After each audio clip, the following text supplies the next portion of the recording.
Hello, നമുക്കൊന്നൊന്ന് biryani കഴിക്കാൻ പോയാലോ? പട്ടാമ്പിൽ ഈ അടുത്തായിട്ട് തുടങ്ങിയ ഒരു ഹോട്ടലാണ് കേട്ടോ ഇത്. വൈകുന്നേരം ഒരു 6 മണി സമയത്താണ് കേട്ടോ അവിടെ ചെന്നെത്തുന്നത്. ഒരുപാട് വെയിറ്റ് ചെയ്യേണ്ടതായിട്ടൊന്നും വന്നില്ല കേട്ടോ, കാരണം അവിടെ തിരക്കൊന്നും ഉണ്ടായിരുന്നില്ല. ആദ്യം തന്നെ ഇട്ടപ്പോൾ തന്നെ സദ്യ വിളമ്പുന്ന ഫീലാണ് കേട്ടോ ആദ്യം മനസ്സിൽ ഓടിക്കേറിയത്. പിന്നെ അവരെ അച്ചാറും സലാഡൊക്കെ കൊണ്ടുവന്നു. ഞങ്ങൾ നാലാൾക്കും കൂടെ 3 ബിരിയാണിയാണ് കേട്ടോ ഞങ്ങൾ ഓർഡർ കൊടുത്തിട്ടുണ്ടായിരുന്നു. പക്ഷേ 2 ബിരിയാണി മതിയെന്നായി. നല്ല ക്വാണ്ടിറ്റി ഉണ്ടായിരുന്നു കേട്ടോ ഒരെണ്ണത്തിൽ തന്നെ.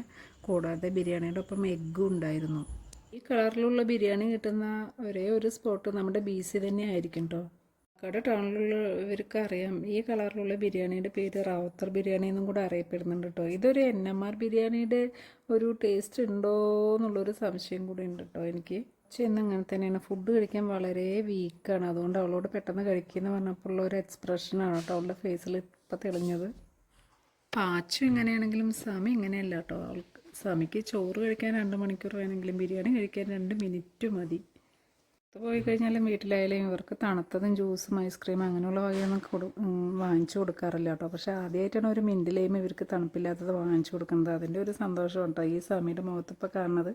അവളോട് കുടിക്കാൻ പറഞ്ഞപ്പോൾ കൈ കഴുകിയിട്ട് വന്നിട്ട് ആസ്വദിച്ച് കുടിക്കാമെന്ന് പറഞ്ഞിട്ട് വേഗം കൈ കഴുകാൻ പോവാ.